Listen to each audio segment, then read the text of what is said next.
Kita akan lanjutkan teman-teman sekalian pada siang ini, semoga Allah berkahi. Hadis nomor 381 dari awal kita belajar, yang berbunyi dari Abu Hurairah radhiyallahu anhu dari Nabi sallallahu alaihi wasallam, beliau bersabda, sab'atun yudhilluhumullahu fi dhillihi yawma la dhilla illa dhilluh, imamun adil wa syabun nasha'a fi ibadatillahi azza wa jal, wa rajulun qalbuhu mu'allakun bil masajid, wa rajulani tahabba fillah ijtama'a alaihi wa tafarraqa alaihi, wa rajulun da'athum ra'atun dhatu husnin wa jamal فقال إني أخاف الله ورجل تصدق بصدقة فأخفى حتى لا تعلم شماله ما تنفق يمينه ورجل ذكر الله خاليا ففاضت عيناه. Kata Nabi SAW, ada 7 golongan yang akan dinaungi oleh Allah di bawah naungannya pada hari di mana tidak ada naungan kecuali naungannya. Yang pertama, pemimpin yang adil. Yang kedua, pemuda yang tumbuh dalam ibadah kepada Allah yang maha mulia dan maha tinggi. Yang ketiga, seorang laki-laki yang hatinya selalu terikat atau terpaut dengan masjid. Yang keempat, 2 orang yang saling mencintai karena Allah. Keduanya berkumpul dan berpisah atas dasar cinta karena Allah. Yang kelima, seorang laki-laki yang diajak oleh seorang wanita cantik dan menawan. Lalu dia berkata, sesungguhnya saya takut kepada Allah. Yang keenam, seseorang yang bersedekah dan menyembunyikan sedekahnya sehingga tangan kirinya tidak mengetahui apa yang diinfakkan oleh tangan kanannya. Dan yang terakhir, yang ketujuh, dan seorang laki-laki yang mengingat Allah dalam kesendirian, maka kedua matanya mengucurkan air mata. Hadis ini diriwayatkan oleh Bukhari dan Muslim. Kita akan masuk teman-teman sekalian lebih dalam membahas tentang hadis yang mulia ini dan kita coba korek mutiara-mutiara yang sangat mahal. Yang pertama sekali digambarkan tentang keadaan mahsyar. Banyak dalil yang menjelaskan tentang hari perhimpunan atau hasyr. Bahkan Allah menyebutkan itu ya, sebagai satu surah dalam Al-Quran. Dan cukup banyak yang menjelaskan tentang dalil-dalil hari kebangkitan. Dan Anda sering baca dalam surah Al-Fatihah, Maliki Yawmiddin, Raja, penguasa daripada hari kiamat itu sendiri. Ya. Jadi ini teman-teman sekalian, banyak sekali bukti-bukti yang menggambarkan kepada kita secara dalil tentang adanya mahsyar, hari kebangkitan. Dan ini pasti terjadi. Dalam sebuah hadis yang sahih juga digambarkan bahwasanya mahsyar itu adalah tanah putih, ya. Tidak ada lagi gunung, tidak ada tanaman, tidak ada lautan, dan itu ada di bumi ini. Dan pada saat itulah dibangkitkan seluruh umat manusia. Dan Nabi SAW mengatakan, akulah orang yang paling pertama dibukakan kuburannya. Kemudian juga dalam riwayat yang dikatakan, dan kalian akan dibangkitkan dalam kondisi telanjang kaki, tanpa busana dan juga tanpa terkhitan. Kemudian orang yang pertama diberikan pakaian adalah Ibrahim alaihissalam. Dan ini sudah pernah kita paparkan panjang lebar dalam beberapa bahasan-bahasan yang lalu, ya. Tapi ini menguatkan saja. Kemudian sempat Aisyah mengatakan, ya Rasulullah, apakah laki-laki dan perempuan akan saling melihat pada saat itu? Kata Nabi SAW, perkara yang mereka hadapi lebih besar daripada itu, hai Aisyah. Jadi tidak ada lagi waktunya untuk melihat dengan syahwat. Dan saya sudah berikan gambaran teman-teman sekalian. Saya ingatkan kembali pada saat membedah hadis tentang hasyr itu. Bagaimana kalau seseorang berada di satu perkampungan misalnya. Kemudian datang pasukan besar yang sangat beringas. Kemudian mereka membabi buta, membantai siapapun yang ditemukan di depan mereka di perkampungan tersebut. Dan pada saat itu Anda berpikir untuk menyelamatkan diri. Lalu di depan Anda, misalnya Anda seorang laki-laki, ada seorang wanita lari tanpa busana. Apakah masih terpikir untuk syahwat? Atau sebaliknya, seorang wanita melihat laki-laki tanpa busana, apakah masih berpikir untuk ada syahwatnya? Sementara di depan mata dia pembantian, yang ini dipenggal lehernya, yang ini dicolok matanya, yang ini dipotong tangannya dan kakinya. Maka tentu saja tidak. Di mahsyar nanti adalah hari yang sangat dahsyat, yang luar biasa gitu. Dan ini nanti akan kita bacakan insya Allah, digambarkan oleh Allah SWT dalam surah Al-Hajj. Di ayat-ayat pertamanya, nanti akan kita baca insya Allah untuk menjelaskan bagaimana dahsyatnya pada hari tersebut. Dalam riwayat lain Ummu Salamah mengatakan, ya Rasulullah, betapa malunya kalau seandainya kita bisa saling lihat melihat. Maka Nabi SAW menitik beratkan mirip dengan apa yang disampaikan kepada Aisyah. Kalau pada saat itu betul-betul orang sudah tidak tersibukkan lagi dengan masalah syahwat-syahwat seperti ini. Kita akan lihat teman-teman surah nomor 22 dalam Al-Quran, yaitu surah Al-Hajj. Di awal-awalnya bagaimana Allah Subhanahu wa Ta'ala menggambarkan kepada kita tentang pembangkitan ini. Saya akan bacakan di awal ayatnya, walaupun ini sebenarnya bicara tentang haji, ada bahas masalah haji ya. Tetapi di awal-awal ayat Allah mengingatkan manusia, karena haji juga adalah hari perkumpulan di mana orang di sana yang kaya dan miskin, pejabat dan juga orang-orang biasa akan berkumpul dan di tempat yang sama, dalam kondisi yang sama kurang lebih ya, di Arafah, di Muzdalifah, di Mina. A'udzu billahi minasyaitonir rajim. Bismillahirrahmanirrahim. Ya ayuhan nasu taqu rabbakum inna zalzalatas sa'ati syai'un 'azim. Hai manusia, bertakwalah kepada Tuhanmu. Artinya takut dan tunduklah. Sesungguhnya kegoncangan hari kiamat itu adalah sesuatu kejadian yang sangat besar. Allah penciptanya, pencipta hari kiamat, pencipta mahsyar yang menggambarkan begitu dahsyatnya kejadian pada saat itu. Lalu Allah gambarkan di ayat keduanya, yauma tarawunaha tazhalu kullu murdi'atin amma arda'at wa tada'u kullu dhati hamlin hamlaha wa taran nasa sukara wa ma hum bisukara walakin 'adzaballahi syadid. Ingatlah, dan dalam Al-Quran kalau ingat artinya pelajarilah. Karena kita tidak mungkin ingat sesuatu yang kita belum lalui. Tapi di sini maknanya pelajari baik-baik.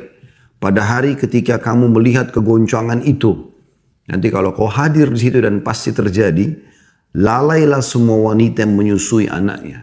Kalau seandainya ada wanita sedang menyusui anaknya, maka dia akan lepaskan anaknya. Dan kita tahu tidak mungkin ada seorang ibu melepaskan anaknya yang sedang menyusui. Ya karena sayangnya terhadap anaknya. Tapi pada saat itu karena dahsyatnya, ibu-ibu akan lepas anak yang disusuinya. Dikatakan oleh Allah, lalailah semua wanita yang menyusui anaknya dari anak yang disusuinya. Kemudian yang kedua, Allah mengatakan, dan gugurlah kandungan segala wanita yang hamil. Kalau ada orang hamil, keguguran tiba-tiba. Karena dahsyatnya pada saat itu. Yang ketiga, dan kamu lihat manusia dalam keadaan mabuk. Padahal sebenarnya mereka tidak mabuk. Akan tetapi azab Allah sangat keras. Ya. Jadi ini gambaran Allah Subhanahu wa Ta'ala tentang mahsyar itu sendiri. Bagaimana kejadiannya begitu dahsyat digambarkan dalam ayat ini, teman-teman sekalian. Belum lagi hadis-hadis yang menggambarkan bahwasanya sesungguhnya kata Nabi SAW, orang akan dibangkitkan di mahsyar ya, dan mereka akan tenggelam dengan peluh mereka sendiri atau keringat mereka sendiri. Ada yang tenggelam sampai mata kaki, ada yang sampai lutut, ada yang sampai perut, ada yang sampai dada. Bahkan Nabi SAW menggambarkan ada yang tenggelam sampai ke mulutnya. Dan Nabi SAW menggambarkan atau memberikan isyarat dengan telapak tangan beliau yang mulia sallallahu alaihi wa ala alihi wa sahbihi wasallam. Dan berbahagialah teman-teman sebagai seorang muslim dan muslimah kita dapat bocorannya semua ini. Jadi jangan sampai nanti kita malah sudah tahu informasi seperti ini lalu kita sengaja menjerumuskan dirinya pada yang salah. Ya. Kita bukan hanya sekedar menggambarkan, atau kita sekarang bukan sedang berbicara tentang kejadian hari kiamat karena itu bahasanya cukup panjang. Dan Anda bisa kembali ke kajian kami di kitab Minhajul Muslim di rukun iman yang kelima, masalah hari kiamat sudah panjang lebar kita jelaskan insyaAllah tentang tanda-tanda kecil, tanda-tanda besar sebelum terjadi kiamat, kemudian bagaimana terjadinya kiamat yang begitu dahsyat dari pembangkitan, kemudian hisab, timbangan amal, kemudian ada sirat yang dibentangkan di atas neraka, kemudian ada qantara, tempat yang berkumpulnya ahli surga sebelum mereka masuk ke dalam surga untuk saling membersihkan sisa-sisa permasalahan yang ada, kemudian surga. Namun yang kita ini titik beratkan teman-teman sekalian adalah bagaimana pada saat orang lagi panas sekali di saat itu. Ada sebuah riwayat yang menjelaskan, dan ini riwayat disahihkan oleh sebagian ulama, kalau Nabi SAW mengatakan pada hari itu mereka akan dibangkitkan setengah hari dari 50.000 tahun. Artinya 25.000 tahun di mahsyar itu. Dan ini waktu yang luar biasa. Ya, kemudian mereka akan dekat sekali dengan matahari, tidak kurang dari 1 mil. Perawi hadis sempat mengatakan, saya tidak tahu yang dimaksudkan, apakah 1 mil itu jarak perjalanan manusia yang 1,5 kilometer atau kurang lebih seperti itu. Atau memang mil yang biasa kalau wanita ingin meletakkan celak di mata mereka, menggunakan wadah, ya mungkin kayu atau plastik kalau kita sekarang, pas dia mau letakkan di bulu matanya untuk digosokkan, itu namanya mil. Kalau matahari sampai sedekat itu bagaimana panasnya manusia, dan pada saat itu mereka akan keluarkan peluh sampai masuk ya, ke 7 lapis bumi, kemudian keluar dan menenggelamkan setiap orang sesuai dengan kadar dosanya sendiri. Nah pada saat itu teman-teman sekalian, ada orang-orang yang Allah khususkan. Dan semoga insya Allah dengan membahas hadits ini kita jadi engah dan kita termasuk orang-orang yang terselamatkan. Ada orang yang tidak kena sama sekali sengatan matahari itu. Mereka tidak termasuk orang-orang yang sempoyongan seperti orang mabuk tadi. Mereka tidak termasuk seperti wanita yang keguguran, wanita yang melepaskan anaknya. Mereka berada di bawah naungan, dingin, sejuk. Dan mereka dalam sebuah hadis dikatakan oleh Nabi SAW, mereka tidak melewati waktu yang 25.000 tahun itu, kecuali hanya seperti saat matahari mau terbenam sampai terbenam saja. Jadi sangat mudah bagi mereka. Dan mereka berada di bawah naungan arsy-Nya Allah, singgasana Allah yang tentu saja dengan segala macam kenikmatannya. 7 golongan ini teman-teman sekalian sudah disebutkan ya, dalam hadis yang tadi kita sudah terjemahkan. Ya, dan ini pelajaran pertama yaitu tentang keadaan mahsyar. Kita masuk mutiara yang kedua, kita akan bedah ke 7 golongan ini insya Allah. Mutiara yang kedua adalah golongan pertama yang selamat, yaitu masalah imam yang adil. Maksudnya pemimpin yang adil, pemimpin negara, pemimpin masyarakat. Kalau seseorang diamanahkan oleh Allah Subhanahu wa taala untuk jadi pemimpin di satu wilayah, maka ini dia seperti berada di 2 ujung tombak yang berbahaya bagi dia. Dia bisa menunggangi jabatan itu sehingga menjadi orang yang paling banyak panen pahala dan paling banyak meraih rahmat dan ya karunia dari Allah SWT, atau memang sebaliknya dia akan masuk dalam sebuah jebakan ya, yang membahayakan bagi diri dia baik dunia maupun di akhirat, dan ujungnya adalah neraka.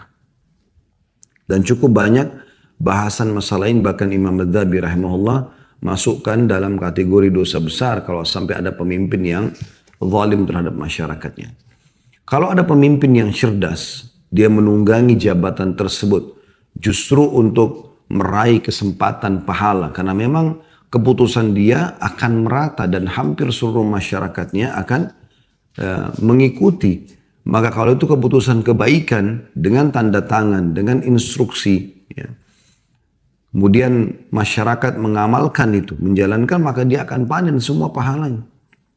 Sebaliknya kalau dia mengeluarkan sebuah instruksi yang salah, ya, sebuah keputusan yang salah, tanda tangan yang salah, maka dia akan memanen dosa semua orang yang mengikuti perbuatan atau perintah tersebut. Dan ini hal yang harus benar-benar digarisbawahi. Maka pemimpin yang adil, yang betul-betul takut kepada Allah Subhanahu wa taala, dia bukan berpikir untuk memperbanyak hartanya, dia bukan berpikir justru untuk maslahat-maslahat pribadinya gitu. Atau mungkin titipan-titipan dari orang-orang yang zalim sehingga mereka lebih banyak melakukan kezaliman di negara tersebut misalnya. Maka dia akan menjadi orang yang luar biasa. Dan banyak contoh dalam masalah ini, Khulafaur Rasyidin, Abu Bakar, Umar, Uthman, Ali, Ridwanullahi alaihim, Muawiyah bin Abi Sufyan radhiyallahu anhum ajma'in. Bagaimana banyak khalifah-khalifah dan sultan dalam Islam yang namanya terukir baik, ya, dengan kalau perlu diukir dengan tinta emas nama-nama dan kisah-kisah mereka yang luar biasa gitu. Bagaimana Abu Bakar radhiyallahu anhu dengan kesederhanaannya memimpin negara pada saat itu dan kemudian berlaku adil dengan masyarakatnya. Bahkan dia sendiri yang mendatangi rumah janda-janda tua untuk disapu, dibersihkan, disiapkan makannya. Seorang janda tua yang buta matanya di pinggir kota Madinah, yang terus saja dirawat oleh Abu Bakar sampai Abu Bakar meninggal radhiyallahu anhu, dan Umar sampai menangis pada saat tahu hal tersebut. Karena dia mengatakan, dengan inilah Abu Bakar engkau mengalahkan kami. Dan bagaimana luar biasanya keputusan yang sangat jelas dalam kepemimpinan Abu Bakar. Pada saat ada orang menolak untuk membayar zakat, beliau membentuk pasukan dan memerangi mereka. Sehingga terselamatkanlah salah satu rukun Islam. Kata sebagian ulama muslimin, kalau seandainya Abu Bakar tidak mempertahankan tentang masalah zakat pada saat itu, dan mentoleransi untuk tidak menghukum mereka para penolak zakat ini, maka mungkin akan terus lahir sampai sekarang generasi yang terus menolak zakat. Dan banyak sekali hal-hal yang luar biasa dari kehidupan beliau. Begitu juga dengan Umar radhiyallahu anhu, tidak pernah tidur di malam hari, kecuali beliau sudah pastikan keliling kota Madinah, kemudian memastikan tidak ada lagi orang yang butuh pada beliau. Pernah sekali 3 hari Umar bin Khattab tidak keluar, kemudian beliau pergi ke pinggir kota Madinah, lalu ditemukan ada seorang ibu yang sedang menyalakan api unggun. Kemudian anak-anaknya menangis, di sebelahnya ada 3 orang. Lalu Umar bertanya, "Hai hamba Allah, ada apa denganmu?" Tiba-tiba ibu tersebut dengan spontan mengatakan, "Pemimpin negara ini tidak memperhatikan kami." Dia tidak tahu kalau ini Umar. Maka Umar pun mengatakan, "Ada apa?" Dia mengatakan, "Saya sama anak-anak saya belum makan selama 3 hari. Kata Umar, "Apa yang kau masak ibu?" Dibuka pancinya, ternyata sebuah batu yang dimasak dengan air. Hanya untuk menenangkan anak-anaknya, seakan-akan ibunya sedang masak. Kalau mereka capek, menangis, mereka akan tertidur. Dan begitu selama 3 hari. Tanpa banyak bicara, Umar bin Khattab langsung jalan menuju ke Baitul Mal di malam itu juga. Kemudian langsung mengambil gandum dan beberapa kebutuhan. Lalu beliau kembali ke kemah atau ke tempat ibu tersebut, lalu memasakkannya. Lalu kemudian memberikan makan kepada ibu tersebut dan juga anak-anaknya sampai kenyang. Kemudian menambahkan lagi dengan memberikan instruksi mengatakan, "Besok kamu boleh untuk datang mengambil hakmu sebagai warga." Setelah ibu tersebut mengatakan, "Kalau pemimpin negara ini seperti Anda, kami tidak akan kelaparan." Maka ada seorang sahabat yang jalan bersama Umar mengatakan, "Jagalah lisanmu hai ibu, sesungguhnya yang sedang kau ajak bicara adalah Amir Mukminin." Maka ibu tersebut kaget dan sempat takut. Tapi akhirnya Umar menenangkan dia dan kemudian memberikan haknya. Dan begitulah luar biasanya dia takut, khawatir jangan sampai dihisap oleh Allah Subhanahu wa taala. Pada saat dia memikul gandum di pundaknya, orang yang sedang bersamanya mengatakan, "Ya Amir Mukminin, biarkan saya memikulnya." Maka Umar dengan tegas mengatakan, "Apakah kau siap menanggung, memikul dosa-dosaku di punggungmu pada hari kiamat? Ini tanggung jawabku." Begitu juga dengan kisah seorang badui yang masyhur menancapkan kemahnya di pinggir kota Madinah. Orang yang cuma sekedar lewat, bukan warga Madinah. Kemudian Umar bin Khattab lagi jalan bersama, atau sedang berjalan pada malam itu sendirian. Kemudian menemukan orang Arab badui tersebut. Lalu Umar mengucapkan salam, orang itu menjawab. Lalu kata Umar, "Ada apa denganmu? Dan siapa kamu ini?" Dia mengatakan, "Saya seorang musafir yang lewat. Kemudian saya mau istirahat malam ini. Di sini besok saya akan pergi." Kebetulan dalam kemah terdengar suara seorang wanita yang menjerit kesakitan, merintih. Maka kata Umar, "Siapa orang itu?" Orang Arab Badui tadi merasa malu, lalu dia mengatakan, "Sudahlah, nggak masalah, ini bukan urusan kamu." Umar mengatakan, "Mungkin saya bisa bantu." Dia bilang, "Itu istri saya mau melahirkan. Cuman saya tidak tahu harus berbuat apa. Saya tidak pernah membantu wanita melahirkan. Ini anak pertama. Dan di sini juga saya tidak kenal orang, apalagi malam seperti ini." Kata Umar, "Saya akan datangkan untuk kamu. Siapa yang akan membantumu?" Orang itu mengatakan, "Jazakallahu khairan." Dia Muslim. Dia tidak tahu kalau ini Umar. Maka Umar pun pulang ke rumahnya lalu membangunkan istrinya yang merupakan cucu Rasulullah SAW, anaknya Ali bin Abi Thalib, Ummu Kalthum radhiyallahu anha. Dia mengatakan, "Wahai cucu Rasulullah, apakah engkau mau mendapatkan atau meraih pahala seorang muslim yang ingin melahirkan di pinggir kota Madinah?" Maka dia mengatakan, "Tentu wahai Amir Mukminin." Maka Umar mengatakan, "Persiapkanlah." Di malam itu, belum ada media kayak kita sekarang. Seorang raja muslim bersama dengan istrinya ratu keluar malam itu berdua jalan menuju ke tempat kemah orang Badui tadi. Tidak ada yang tahu tentang kasus ini. Subhanallah, begitu tiba di kemah, tanpa banyak bicara, Umar mengatakan, masuklah dan selesaikanlah apa yang harus kau selesaikan. Maka ya, istrinya masuk ke dalam kemah lalu membantu melahirkan wanita tadi. Sambil menunggu, Umar bin Khattab ngobrol sama orang Arab ini. Kamu dari mana? Asalnya di mana? Dari suku apa? Sambil ngobrol. Begitu melahirkan istri si orang Badui ini, tiba-tiba Ummu Kalthum mengucapkan, wahai Amir Mukminin, wahai pemimpin orang beriman, sampaikan kepada teman anda kalau istrinya sudah melahirkan. Begitu mendengarkan kata-kata Amir Mukminin, maka orang ini kaget. Terus kemudian tiba-tiba dia, ya karena gemetar, dia mengatakan, apakah anda Amir Mukminin? Kata Umar, iya, tenanglah. Ya, sesungguhnya kau punya hak untuk mendapatkan itu. Bagaimana dia peduli pada saat itu kepada masyarakatnya. Dan dia tidak bisa, teman-teman sekalian, meninggalkan satupun kezaliman yang terjadi di kerajaannya. Bukan cuma di kota Madinah, dimanapun. Beliau selalu memantau gubernur-gubernurnya ya, yang diletakkan di Persia, di Romawi, di wilayah-wilayah yang luas. Setiap ada keluhan maka beliau langsung ya memecat, kalaupun itu betul terbukti, kemudian mengganti dengan orang-orang yang luar biasa yang memang tolak ukur bagi Umar adalah ketakwaannya kepada Allah Subhanahu wa taala. Setiap kali orang diangkat menjadi pemimpin di zaman beliau, maka yang paling pertama adalah orang yang tidak mencintai dunia dan orang yang takut kepada Allah Subhanahu wa taala lalu diangkat menjadi pejabat-pejabat negaranya. Kemudian selanjutnya juga Uthman bin Affan yang terus menyebarkan keadilan-keadilan. Bagaimana hampir setiap hari di kota Madinah ada sekian banyak ekor unta. Kalau kita sekarang mungkin mobil-mobil kontainer yang mengangkat pembagian-pembagian gratis. Ya, seruan-seruan Uthman bin Affan mengatakan, wahai penduduk Madinah, ambillah ini hak kalian. Hari itu dibagi madu, besoknya dibagi keju, besoknya dibagi gandum, dan seterusnya. Sehingga masyarakat makmur sekali pada saat itu. Itu juga dengan Ali radhiyallahu anhu yang terus saja memperhatikan masyarakatnya. Dan bagaimana beliau pernah bertikai dengan salah satu orang Yahudi di dalam masalah baju perang. Yang kemudian ternyata Ali bin Abi Thalib bersedia untuk masuk ke pengadilan. Dan akhirnya hakim memutuskan kalau baju perang itu milik Yahudi karena tidak ada saksi. Dan dia pun ya, radhiyallahu anhu menerima keputusan tersebut yang akhirnya membuat Yahudi itu masuk Islam. Dan sekian banyak kisah-kisah keadilan yang luar biasa. Maka seorang pemimpin, dia bisa menunggangi jabatan dia tentunya.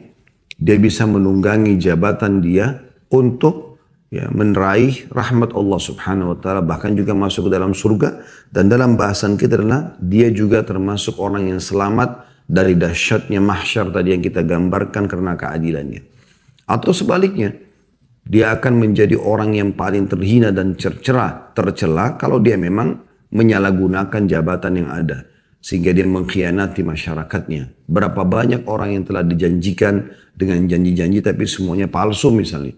Maka berapa banyak orang yang akan tuntut dia pada hari kiamat nanti. Kalau kita punya masalah dengan satu orang saja tetangga kita, sudah cukup kalau kita buat kezaliman untuk dia tuntut, bahkan dia menghabiskan pahala kita hari kiamat. Bagaimana dengan orang yang punya masalah dengan satu RT atau lebih besar lagi satu RW atau lebih besar lagi mungkin satu kelurahan, satu kecamatan, satu desa, satu kota, satu negara. Berapa banyak ya, yang akan dia hadapin musuh pada hari kiamat dan akan tentu menjerambakkan dia ke dalam api neraka. Dan ini bahaya sekali. Oleh karena itu para salafus saleh mereka coba menghindar semaksimal mungkin pada saat diperintahkan atau diminta untuk menjadi pemimpin, kecuali dalam keadaan mereka darurat sekali baru mereka ya memimpin. Ya, ini pada saat mereka tahu mereka bisa menjalankan ya, dan memang mereka dipaksa mau tidak mau, kalau tidak maka akan datang seorang yang zalim yang akan menduduki kedudukan tersebut, maka mereka terpaksa. Kalau tidak mereka menyelamatkan diri.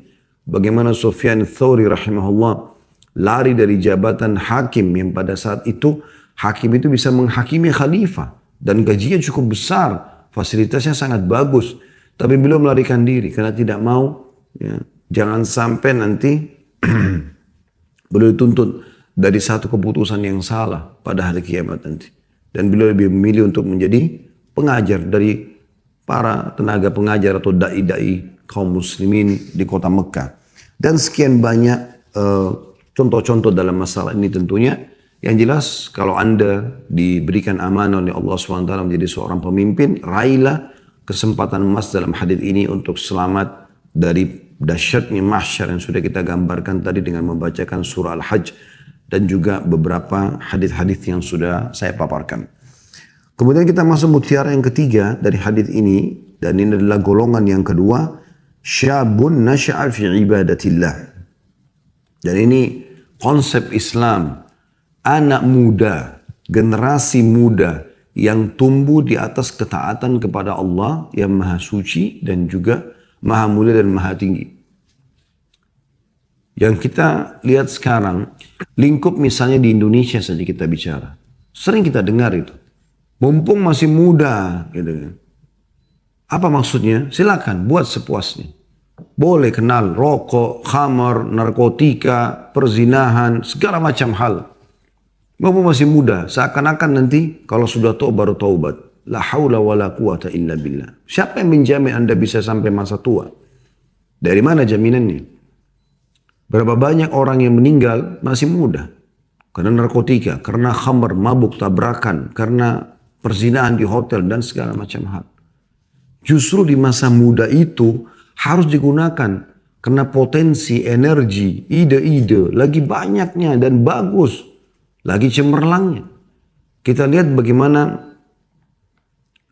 Darul Arqam yang Anda kenal di Mekah. Arqam yang terkenal. Nabi SAW selalu menjadikan rumah beliau sebagai basis dakwah. Itu umurnya 16 tahun. Pemilik rumah itu umurnya 16 tahun. Dan dia menampung Nabi SAW dan para sahabat untuk berdakwah di Mekah pada saat itu. Bagaimana Zubair bin Awam, Talha bin Ubaidillah masuk Islam umur belasan tahun. Dan bagaimana mereka bisa meraih gelar salah satu dari 10 orang yang jamin masuk surga.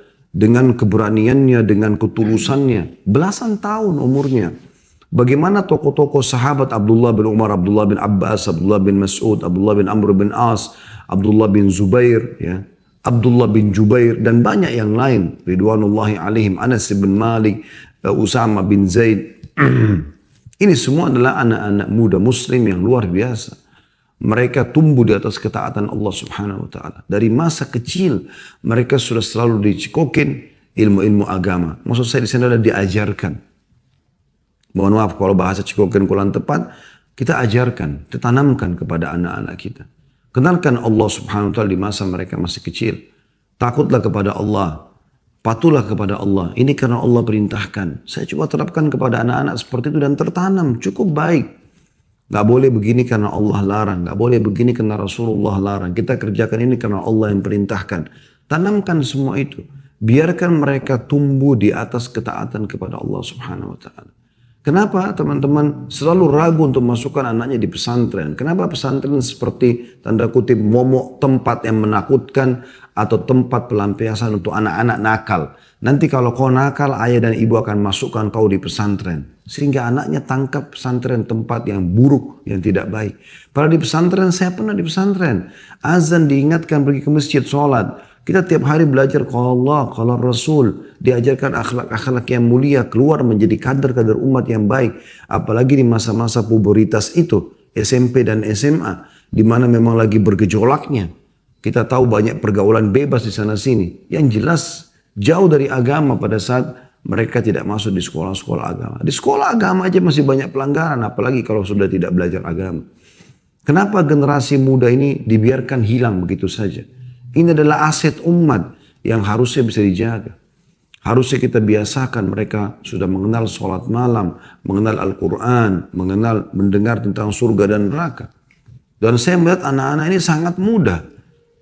Ada anak-anak kami yang pada saat di rumah misalnya melakukan satu perbuatan sedikit saja mungkin bagi kita pelanggaran secara teknis sebenarnya anak itu misalnya menumpahkan ini atau apa saja. Kemudian kalau istri saya mau menasihatkan saya ingat betul apa nggak takut kalau masuk neraka. Nanti neraka itu begini, kuburan itu begini. Hanya sedikit diberikan gambaran, sudah ketakutan sampai pernah menangis. Saya lihat sendiri bagaimana mereka ketakutan pada saat diberikan gambaran dan penanaman rasa takut kepada Allah Subhanahu wa taala dan hukumannya ini dari kecil sehingga mereka itu tidak terbiasa dalam perbuatan-perbuatan kemungkaran nanti.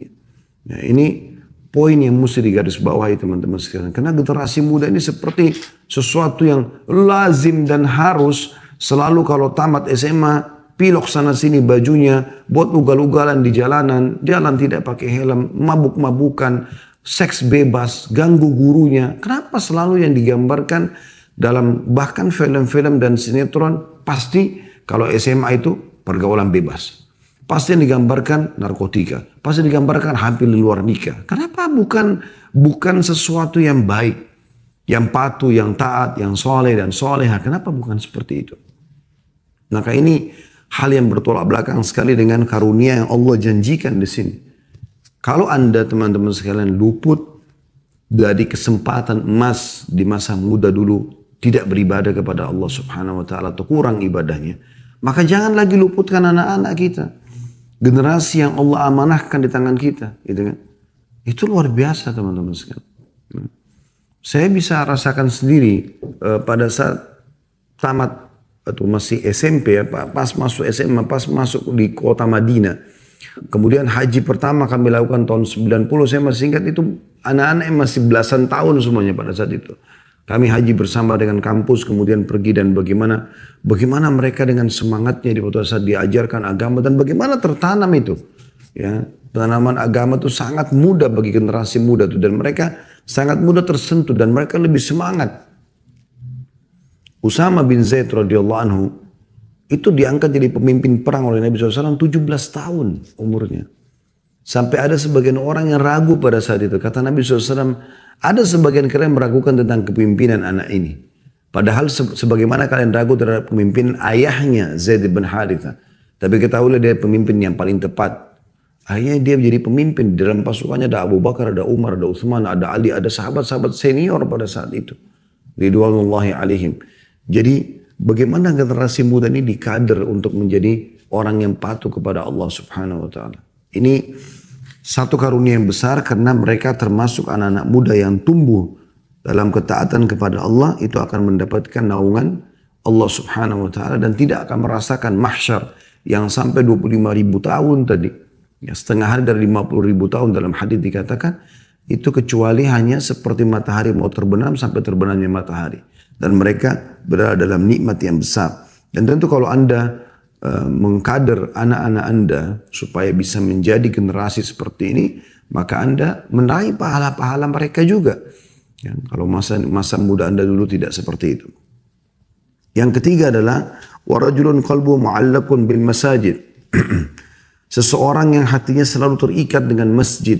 Ya, di sini dikatakan rajul adalah seorang laki-laki. Nah, memang laki-laki yang dominan diperintahkan ke masjid dan dalam madzhab Imam Ahmad rahimahullah memang wajib untuk menuju ke masjid. Dan ini teman-teman sebuah hal juga yang harusnya dijadikan sebagai sebuah pegangan hidup. Hati kita selalu terpaut, terikat dengan masjid. Gelisah kalau terdengar azan masih belum ke masjid, gitu kan. Kecuali Anda punya udzur syar'i, Anda sakit, Anda ada hal-hal lain itu berbeda. Tapi kalau tidak, maka semangat untuk pergi ke masjid. Bukankah kita dapat banyak sekali keutamaan? Doa keluar rumah ada keutamaan. Doa ke masjid juga ada bacaan tersendiri. Ini kita pelajari di Senin sore ya. Di kumpulan doa itu sudah kita pelajari. Bagaimana kita minta pada saat ke masjid. Diberikan cahaya di wajah, di hati, di kulit, di darah, ya, di sebelah kanan, sebelah kiri, depan, belakang. Kita minta di kuburan kita, di wajah kita diberikan cahaya. Itu doa menuju ke masjid, ada keutamanya sendiri. Setiap langkah ke masjid, satu langkah kaki, itu akan dicatatkan satu pahala dalam hadis Bukhari Muslim. Satu langkah yang lain akan dihapuskan satu dosa. Dan dengan langkah itu dicatatkan diangkatkan satu derajat. Ini sudah 5 keutamaan. Belum masuk ke dalam masjid dengan kaki kanan, keutamaan sendiri. Cuma melangkah kaki kanan masuk ada pahalanya. Keluar dengan kaki kiri, ini juga pahala sendiri. Kemudian Anda bisa sholat qobliyah di situ. ada doa antara azan iqamah yang mustajab, ada mendapatkan keutamaan sholat berjamaah awal takbiratul ihram bersama imam. Kemudian juga ada zikir habis sholat yang jelas-jelas didoakan oleh malaikat selama tidak membatalkan wudu dan berdiri dari mushollahnya. Tidak kurang dari 11 atau 11 keutamaan Anda dapatkan dengan ke masjid. Tapi di sini yang diberatkan adalah potongan kalimat Nabi SAW atau potongan sabda beliau mu'allakun bil masajid. Memang hatinya itu terpaut dengan masjid. Sebagian ulama hadits menjelaskan terpaut ini artinya gelisah setelah selesai mengerjakan satu sholat, ya, untuk meraih atau dia gelisah jangan sampai luput padanya sholat setelahnya. Jadi misalnya selepas sholat duhur itu dia sudah mulai gelisah, jangan sampai asar nanti dia luput. Terus hatinya terikat walaupun dia beraktivitas yang lain sehingga asar itu betul-betul tidak luput. Selepas asar dia lagi gelisah, jangan sampai maghrib luput darinya. Setelah maghrib begitu juga dengan isya, setelah isya begitu juga dengan subuh, begitu juga ke duhur dan seterusnya. Ini yang dimaksud dengan mu'allaq. Jadi selalu hatinya terpaut dengan masjid. Tidak akan pernah mau kehilangan satu kali pun sholat berjamaah di masjid. Nah, kapan ini terjadi teman-teman? Anda akan dapat tiket. Salah satu dari tiket-tiket yang dapat naungan Allah pada hari kiamat nanti. Jadi mengikat hati dengan masjid. Ya. Kemudian yang keempat, dan ini yang jadi saksi bahasan kita, golongan keempat, dan ini adalah mutiara yang kelima dalam hadis kita, yaitu warajulani tahabba fillah ijtama'a alaihi wa tafarraqa alaihi. Ini karena bab kita adalah saling mencintai karena Allah, maka ini saksi bahasannya. Dua orang lelaki yang saling mencintai karena Allah, bersatu karena itu, karena cinta, karena Allah, dan berpisah juga karenanya. Ya. Di sini tentu juga masuk, kata sebagian ulama, adalah dua wanita yang saling mencintai karena Allah. Karena di sini babnya lebih kepada sesama jenis, ya, saling mencintai karena Allah Subhanahu Wa Taala. Yang dimaksud dua orang yang saling mencintai karena Allah berkumpul karenanya, maksudnya karena dia lihat ada orang yang lebih baik ibadahnya daripada dia, kemudian dia menjadikannya sebagai sahabatnya karena Allah. Ya. Tentu kalau kita bahas di sini ijtama'a alaihi, berkumpul bersatu karena Allah, tentu tidak mungkin dijadikan sahabat ahli maksiat karena akan jauh dari Allah Subhanahu Wa Taala. Jadi kita lihat siapa di antara muslimin generasi muda Islam yang baik imannya, baik akhlaknya, lalu kita menjadikannya sebagai sahabat kita karena Allah Subhanahu Wa Taala. Dan juga berpisah karenanya. Maksudnya kalau sahabatnya itu melakukan maksiatan, diingatkan, tidak mau dengar, ya, maka dia boleh meninggalkan temannya tadi untuk menjadi sahabat dekat. Ukhuwah Islamiyah, persaudaraan Islam yang meluas untuk semua muslim, itu tidak dihapus, tidak dihilangkan. Tapi persahabatan dia pribadi dengan orang ini, itu diputuskan sama dia, karena dia khawatir dia juga terpengaruh. Ya seperti itu. Dan Nabi SAW menjadikan pondasi pendirian negara di Madinah awal beliau hijrah SAW ada 3. Yang pertama adalah beliau membangun masjid, Masjid Quba dan Masjid Nabawi sebagai simbol Islam. Oleh karena itu di setiap desa, kota Islam, negara Islam harus ada masjid yang merupakan simbol. Kemudian yang kedua mempersaudarakan antara muhajirin dan ansar. Nah ini ukhuwahnya.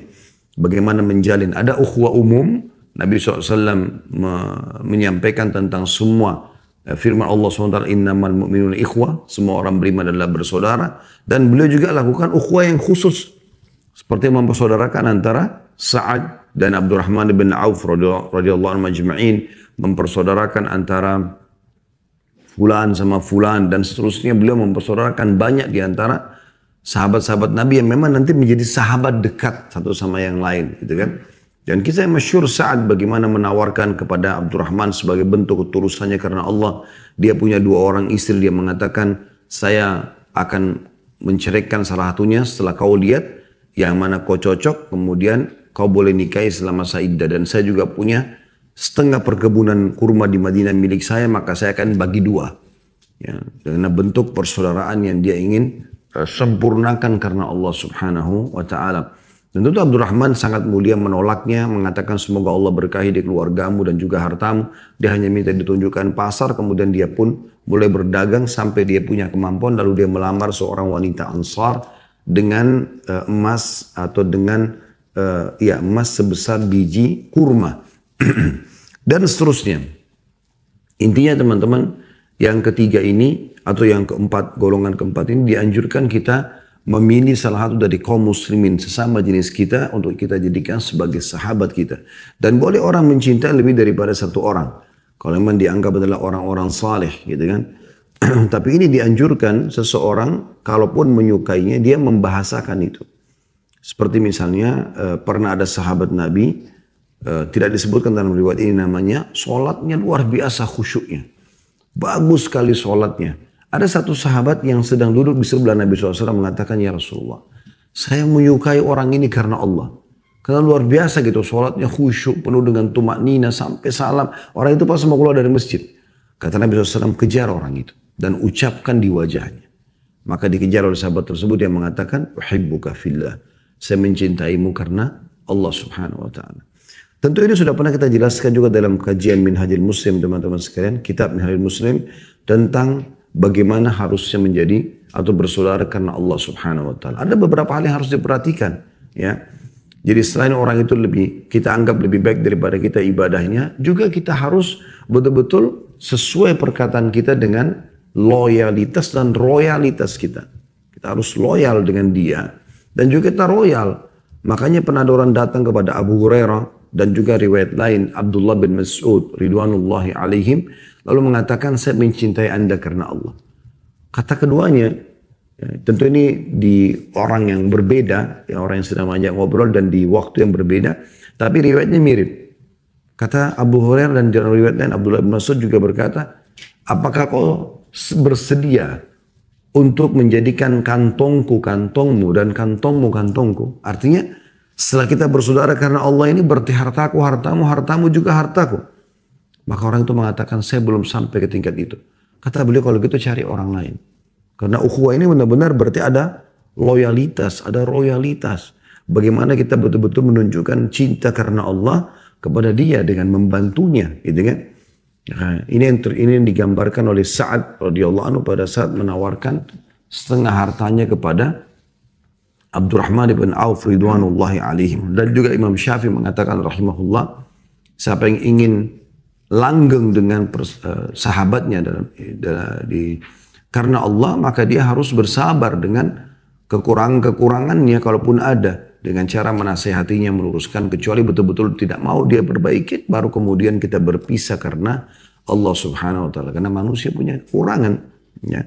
Itu yang dimaksud dalam hadis ini. Kemudian mutiara yang selanjutnya, yang keenam, dan ini adalah golongan yang kelima. وَرَجُلٌ دَعَتْهُمْ رَأَةٌ ذَاتُ حُسْنٍ وَجَمَالٍ فَقَالَ إِنِّي أَخَافُ اللَّهِ. Seorang laki-laki yang ditawarkan untuk melakukan perbuatan zina oleh seorang wanita yang dikatakan sini ذَاتُ حُسْنٍ وَجَمَالٍ. Ini cirinya. Cantik, menawan. Ya. Apalah semua bahasa yang bisa masuk di ciri wanita yang semua laki-laki tertarik. Ada wanita subhanallah, begitu laki-laki lihat semuanya suka. Semua laki-laki standarkan suka. Ada wanita mungkin relatif. Ini yang suka, ini tidak. Tapi ada wanita yang dikatakan dalam bahasa Arab ini dzatu husnin wa jamal. Jadi sudah cantik, menawan, tinggi, putih, segala macam kelebihan wanita yang sudah ada pada dia. Mengajaknya berzina. Lalu apa yang terjadi? Dia mengatakan, saya takut, ya, kepada Allah. Jadi tidak mau melakukan perbuatan zina tersebut. Tentu teman-teman, kalau wanita dzatu husnin wa jamal saja ditolak, bagaimana dengan wanita yang jelek, gitu kan? Kalau wanita yang menawan dan cantik aja ditolak sama dia, bagaimana dengan wanita yang jelek? Sebagian ulama memberikan gambaran kenapa wanita, kenapa laki-laki dibahasakan di sini. Padahal sebenarnya ini berlaku juga kalau ada seorang wanita kemudian dia diajak berzina oleh laki-laki yang tampan, yang menawan, kemudian dia tolak karena Allah, insya Allah dia masuk dalam naungan ini. Tapi di sini umumnya kalau perempuan yang sudah mau melakukan perzinahan, apalagi punya kecantikan, menawan, maka umumnya terjadi. Jarang sekali tertolak. Bagaimana kisah Yusuf alaihissalam digambarkan dalam Al-Quran. Allah mengatakan, kalau dia bukan melihat petunjuk dari Tuhannya, laula arra'a burhana rabbi. Maka mungkin dia juga bisa terjerumus alaihissalam. Tapi Allah mengatakan dia termasuk ibadah kami atau hamba kami mukhlasin yang kami selamatkan. Manusia bisa tergoda. Apalagi dengan wanita yang punya kedudukan, punya kecantikan. Tapi subhanallah kita harus selalu berdoa kepada Allah subhanahu wa ta'ala agar selamatkan. Ya.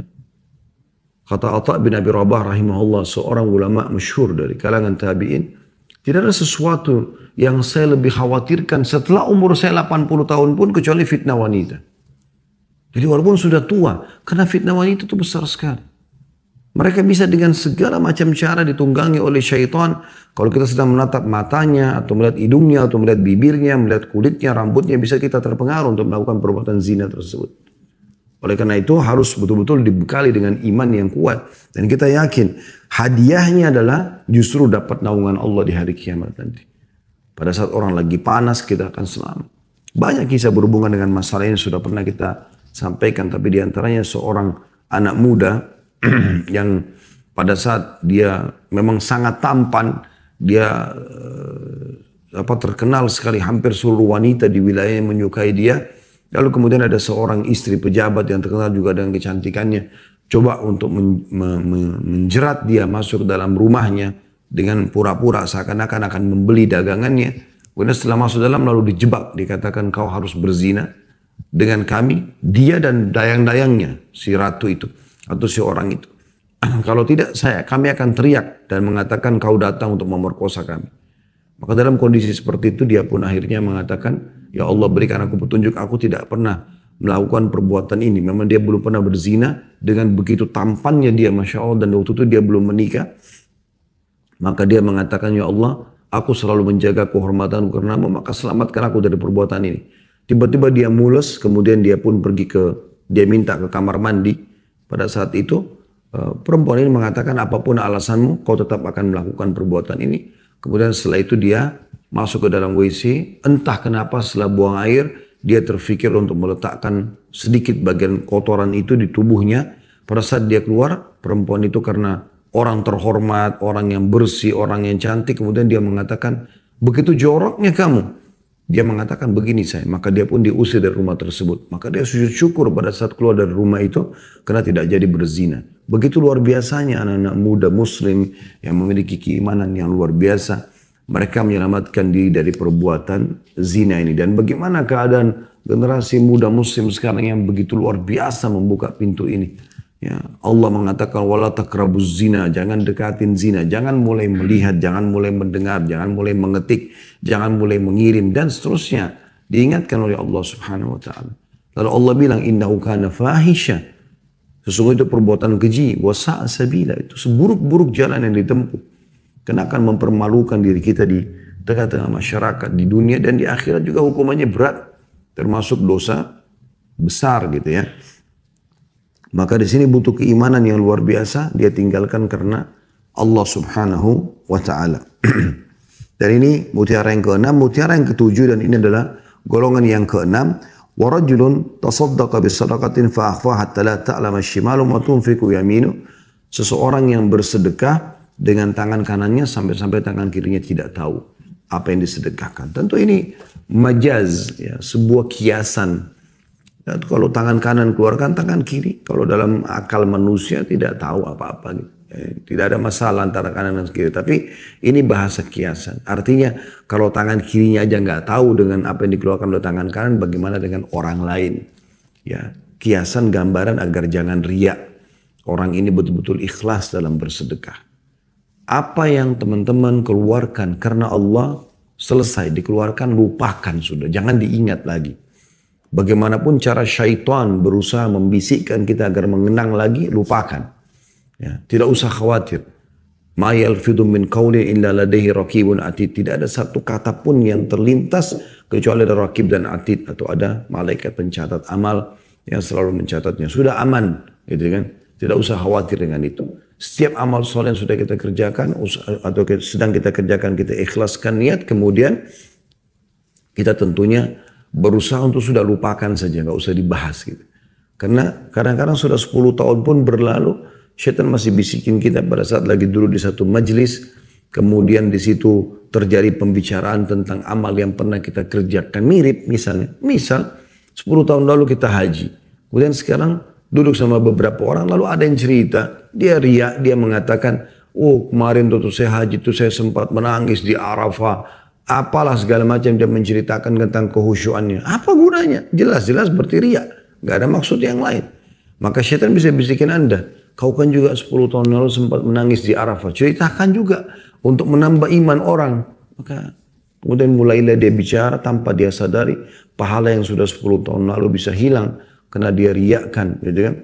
Maka harusnya hati-hati teman-teman sekalian.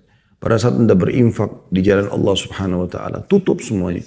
Dan kalau perlu ditanya nama pun hamba Allah. Untuk apa sebut lengkap haji fulan, haja fulan, supaya disebutkan di mikrofon masjid, lalu kemudian diiklankan. Ya, ini untuk apa semua?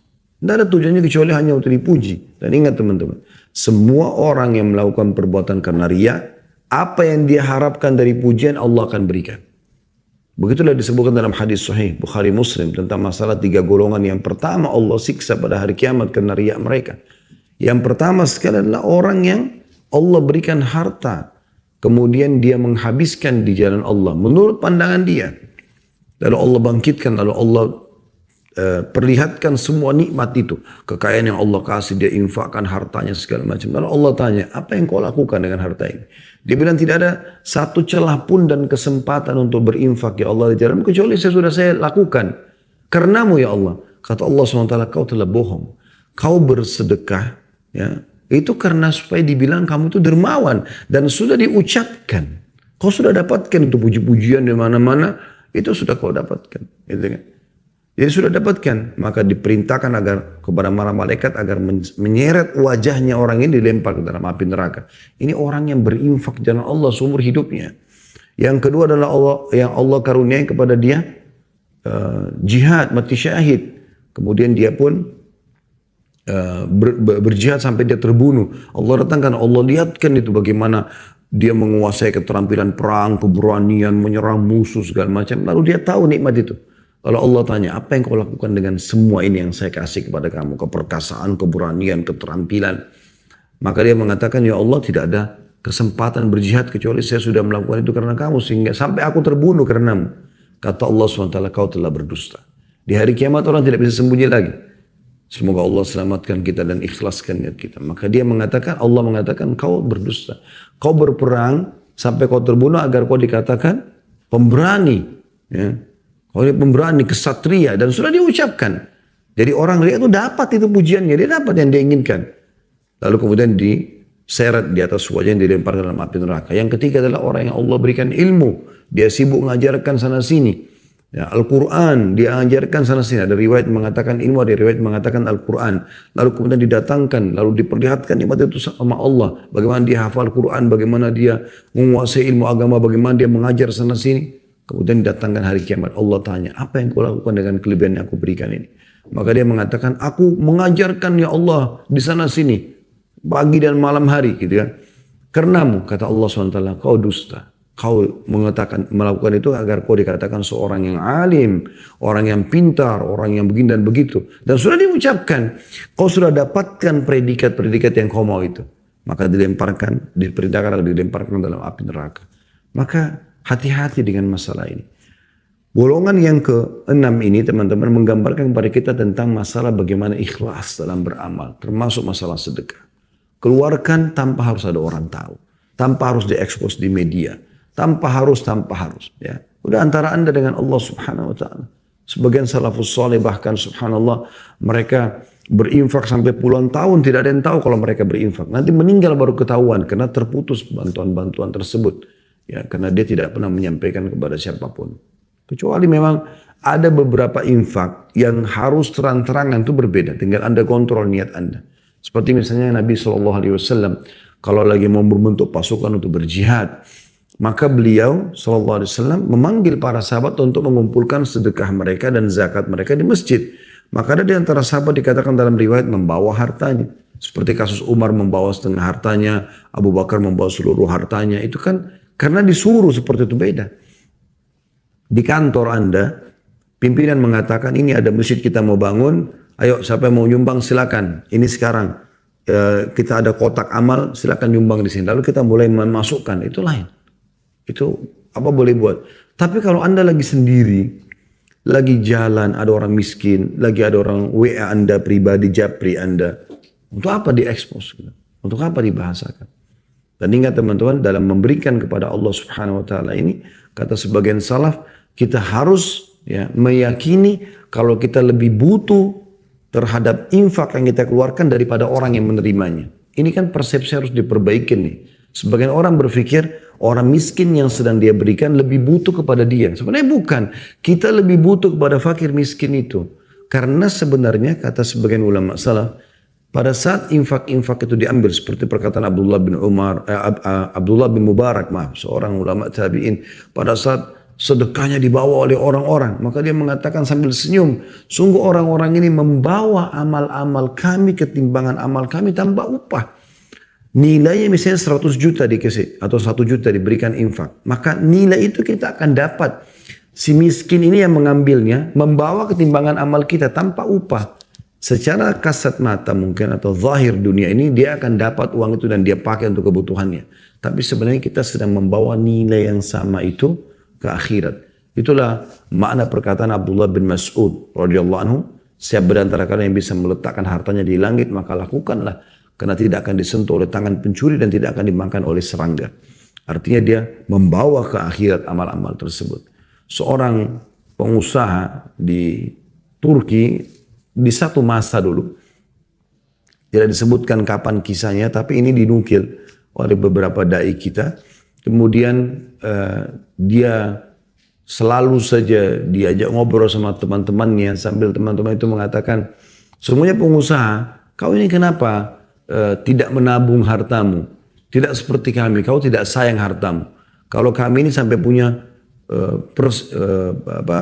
persiapan, cadangan, simpanan, tabungan kami ada banyak. Kamu nggak ada, walaupun sama-sama maju gitu kan. Kemudian dia mengatakan, justru kalian yang tidak sayang harta kalian. Karena kalian menabungnya, kalau kalian meninggal kalian akan menjadi warisan itu. Kalau saya saking sayangnya dengan harta saya sampai saya bawa ke sana. Mau saya bawa ke akhirat. Jadi dia rupanya selalu membagi hartanya setiap kali ada keuntungan. Sepertiganya untuk tambahan modal, sepertiga buat keluarga, sepertiga selalu disedekahkan di jalan Allah Subhanahu wa Ta'ala. Dan hadits Bukhari menguatkan masalah itu. Yang lain, bagaimana Nabi SAW menggambarkan dulu ada umat sebelum kita, dua orang yang memiliki kebun yang bersebelahan, musim peceklik, panas sekali, ada awan lewat di kebun, salah satu di antara mereka lalu terdengar suara mengatakan turunkanlah hujan di kebun fulan. Rupanya temannya yang di sebelah. Dia pun mengikuti awan tersebut, ternyata hujan betul-betul turun di kebun temannya tadi. Sementara orang semua lagi kepanasan, peceklik, bisa datang hujan hanya di situ.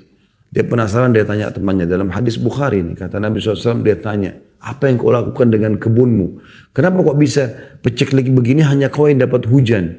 Dia mengatakan, hasilnya saya bagi 3. Sepertiga buat saya kembalikan modal, sepertiga saya infakkan dulu, sedekahkan, sepertiga saya kembalikan modal, sepertiga saya gunakan untuk kebutuhan keluarga saya. Jadi memang ini adalah pintu yang luar biasa. Rahasia kaya, sukses adalah rutin bersedekah dan usahakan selalu ikhlas. Yang terakhir mutiara yang ke-8 dari hadis kita, dan ini adalah golongan yang ke-7, yaitu rajulun dzakarallah khalian fafadat ainah. Seseorang yang mengingat Tuhannya Allah Subhanahu wa Ta'ala atau apapun yang berhubungan dengan Allah Subhanahu wa Ta'ala yang Allah janjikan seperti surga yang Allah ancamkan neraka, kemudian dia pun meneteskan air mata. Nah, ini orang insya Allah akan termasuk dapat naungan Allah Subhanahu wa Ta'ala. Jadi sering-seringlah teman bertafakur, mengingat tentang dosa-dosa kita masa lalu, kemudian sesali perbuatan itu. Kalau Allah Subhanahu wa Ta'ala membuat hati kita terenyuh dan akhirnya meneteskan air mata, itu satu karunia yang luar biasa. Dalam sebuah hadis yang lain riwayat Muslim, tidak akan pernah disentuh oleh api neraka dua mata yang meneteskan air mata karena Allah. Kapan dia menangis karena Allah Subhanahu wa Ta'ala, maka Allah akan selamatkan dia dari api neraka. Dan ini sebuah karunia yang luar biasa, modalnya cuma nangis. Di sini dikatakan fafadat ainah, kedua matanya menangis, dan ini menangis karena Allah SWT adalah bagian daripada ibadah. anjuran bagaimana Nabi SAW menangis pada saat menyuruh seorang sahabat membaca Al-Quran di hadapan beliau. Kemudian beliau meneteskan air mata pada saat tiba dalam pada firman Allah Subhanahu wa taala, bagaimana hai Muhammad pada saat kami datangkan mereka dan kami datangkan kamu sebagai saksi pada saat itu. Maka Nabi SAW menangis ya pada saat itu. Dan berapa kali para sahabat mendengarkan tangisan Nabi SAW, dan begitu juga para sahabat ridwanullah alaihim. Tapi semua karena Allah Subhanahu wa taala. Baik Anda karena sedang mengenang dan mengingat nikmat Allah yang besar, Anda masih bisa makan, masih bisa minum, masih bisa biologis, masih bisa berolahraga, masih bisa segala macam. Ini sebuah nikmat yang harusnya juga membuat seseorang mukmin tersentuh hatinya untuk bisa menangis karena bersyukur kepada Allah, atau Anda menangis justru karena menyesali perbuatan-perbuatan dosa dan Anda khawatir masuk ke dalam api neraka. Nah, ini termasuk karunia tersendiri yang Allah Subhanahu wa taala berikan nanti di hari kiamat, tiket yang ketujuh, yaitu orang yang menangis karena Allah Subhanahu wa taala dan dia akan mendapatkan naungan Allah di hari kiamat itu. Tentu ada hadis yang lain teman-teman sekalian yang juga pernah saya bahas, tapi di bahasan yang berbeda tentang masalah hutang ya. Ini kalau di sini 7 golongan. Ada golongan yang lain kata Nabi SAW, siapa yang mengutangkan orang atau memberikan tenggang waktu atau memaafkan utang tersebut, maka dia akan dapat naungan Allah di hari kiamat. Tidak ada naungan kecuali naungan Allah. Ini juga termasuk tambahan. Jadi bisa kita katakan golongan ke-8 sebenarnya. Saya akan tutup teman-teman dengan hadis yang 382 ya. Kita tambahkan sebuah hadis baru kita buka pertanyaan insyaAllah. Dari Abu Hurairah radhiyallahu anhu, beliau berkata, Rasulullah SAW bersabda, Inna Allah Ta'ala yaqulu yawmal qiyamah, Ainal mutahabbuna bijalali, al-yawma udhillun fi dhilli, yawma la dhilla illa dhilli. Hadis ini riwayat Tirmidzi.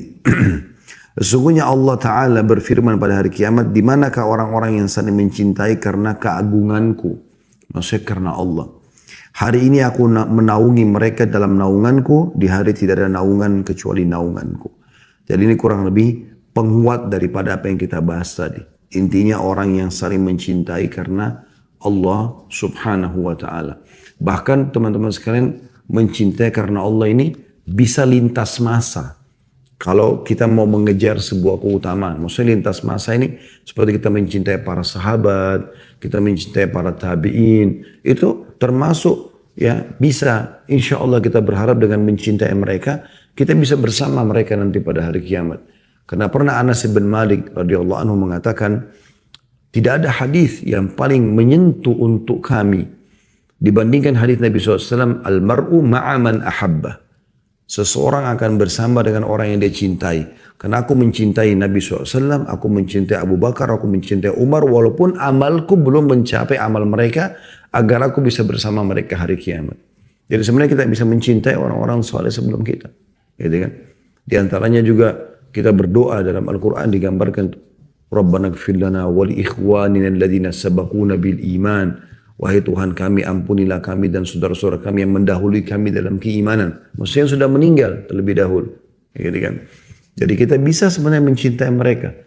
Tapi kalau kita mau khususkan adalah orang yang bisa saling bekerja sama kepada kita, dengan kita dalam masa hidup, ini juga masuk dalam bahasan kita. Yaitu orang masih hidup kita mengatakan saya mencintai kamu karena Allah. Kemudian kita menjalin hubungan agar kita selalu saling mengingatkan satu sama yang lainnya. Allahu a'lam. Ini bahasan kita insya Allah, dan kita akan lanjutkan nanti pertemuan akan datang dengan hadis 383 insya Allah. Masih di bab yang sama tentang masalah mencintai karena Allah Subhanahu wa ta'ala.